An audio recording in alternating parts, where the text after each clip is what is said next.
Welcome to this explainer. I am absolutely thrilled you're here today because we're looking at something literally every single professional using technology is dealing with right now.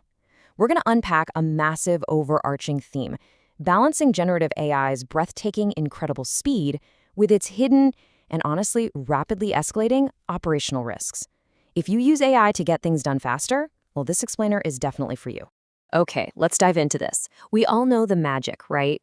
Generative AI makes it breathtakingly fast and incredibly cheap to do things that used to take us hours. I mean, you can generate text and images, instantly summarize and classify massive documents, or even ask highly specific questions against your own proprietary data. It can literally send hundreds of personalized emails in a flash without you having to write a single one by hand. It feels like a superpower. It's efficiency on a scale we've just never seen before. But I want us to stop and think for a second. What is the actual cost of this speed? The allure of all this unprecedented efficiency is incredibly strong, I know, but it doesn't come for free. It comes bundled with very real, tangible operational risks that can absolutely blindside you if you aren't looking for them. So we're going to trace the adoption lifecycle of these risks, walking through exactly how they tend to show up chronologically in business workflows. We'll cover the AI speed trap, immediate quality and hallucinations, unpredictable provider timelines, security and agentic threats, the transparency problem, and finally, your strongest defense, humans. Let's jump right into Section 1, the AI speed trap. This is the very first immediate risk you'll encounter when deploying Gen AI at scale. The very first trap that nearly everyone falls into is assuming the AI output is just a set-it-and-forget-it tool. It isn't. It isn't. Output quality must be monitored continuously. It simply does not stay good by default. You can't build a workflow, test it once on a Tuesday, and assume it'll give you the exact same perfect result a month later. It absolutely has to be checked, continuously over time. Moving along to Section 2, immediate quality and hallucinations. This is the second phase of the adoption lifecycle, where everyday frustrations begin to appear. Now, what's really interesting about this slide is this single number, 3%. You might think, well, I'm paying for the absolute best, most expensive model out there, so I'm totally safe. But current leaderboard data tells a different story. Even the absolute best performing frontier models hallucinate, meaning they confidently make things up around 3% of the time on grounded summarization tasks. So even when they're looking right at your data, they get it wrong 3 times out of 100. And if you aren't using the absolute top-tier model, the picture changes drastically. Most other frontier models have a hallucination rate above 10%. Think about that for a second. More than 1 in 10 outputs could contain completely fabricated information. This is exactly why testing and human review are completely mandatory for business-critical workflows. You just can't blindly trust the output when the error rates are sitting right there in the double digits. Next, we hit the midterm operational headaches.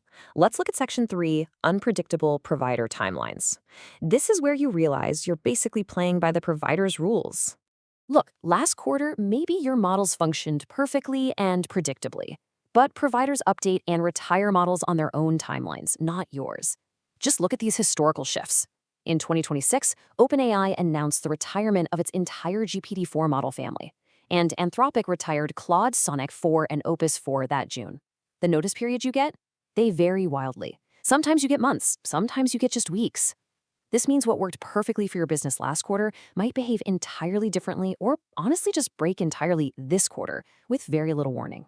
As you scale, those everyday frustrations escalate. Now we enter Section 4, security and agentic threats. We're transitioning here from annoyances to severe, escalating operational threats. The foundational security threat here is prompt injection. It's clearly the single most cited AI security risk right now. In fact, it's ranked number 1 in the OWASP top 10 for large language model applications for 2 years running. This is when malicious inputs trick the AI into ignoring its original instructions, and the risk compounds sharply the more autonomy or tool access the AI is given. Let's move to and see how this builds into something even more dangerous, agentic risk. This is the newest, fastest growing category. Step 1 used to just be answers. The worst case was the AI giving you a wrong sentence. But step 2 is acts.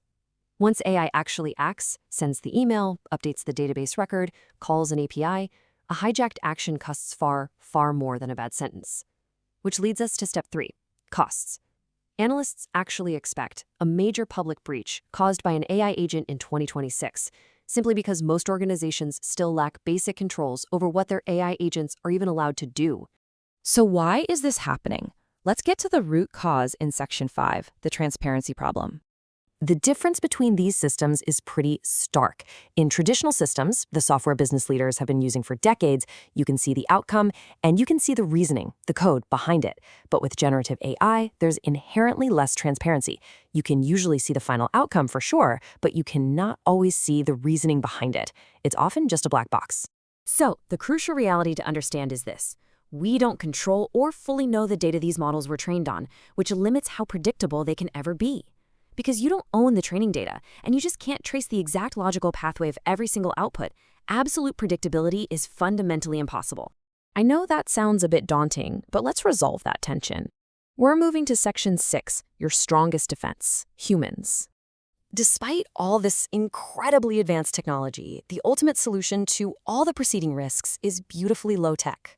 Across every single risk we've covered today, from that 10% hallucination rate to the severe threats of hijacked agentic actions, your absolute strongest, non-negotiable defense is a human guardrail.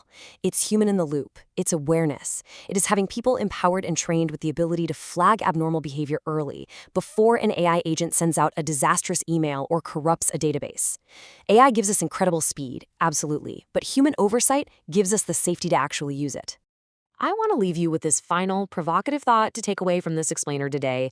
You can't control the AI's training data, but who is controlling your AI right now?